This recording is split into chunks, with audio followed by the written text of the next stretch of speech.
You don't need to be hated, but wanting to be loved, that's what's destroying you. Every move you make begins with a silent plea: accept me, approve of me, love me. You dress to be seen. You speak to be heard. You act to be accepted. And by the end of the day, you're exhausted because you live for others and didn't even notice. You think the problem is low self-esteem, but it's deeper than that. You've built your entire identity in the mirror of others. You don't live, you perform. Schopenhauer wrote this with surgical coldness.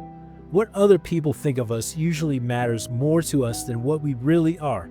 And that's why rejection hurts so much. Because you handed your worth over to someone else's gaze. You post a picture, and if no one likes it, you feel empty. You speak in a group, and if they don't validate you, you feel stupid.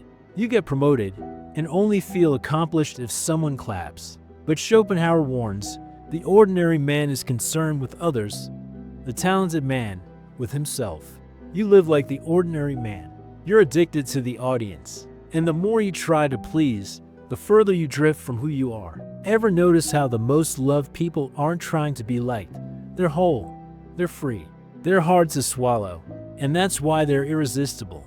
While you're busy trying to be liked, you disappear.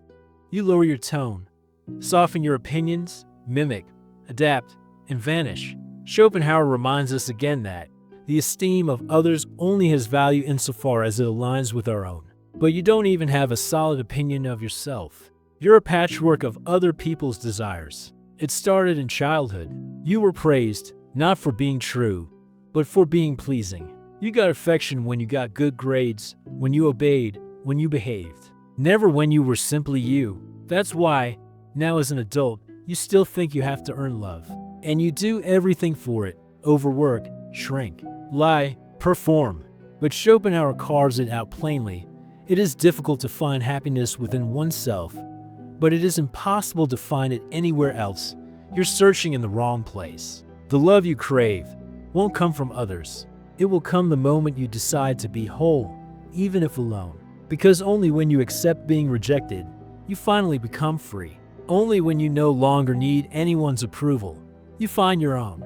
And only when you stop wanting to be loved, you begin to love for real. To love is not to be liked. To love is to be true, even when it hurts. To be firm, even when it's unpopular. To be whole, even when you don't fit in. Schopenhauer hits us again.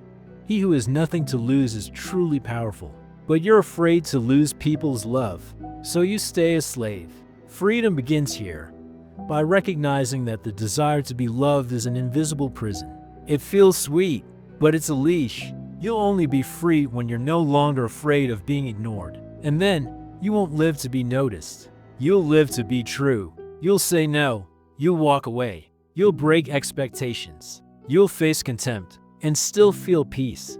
Because the whole world can hate you. But if you are whole, nothing else matters. Schopenhauer leaves us with one last blow. Solitude is the fate of all great spirits. Maybe that's why you're so afraid to be alone. Because deep down, you know that your real freedom lives in the place where no one follows.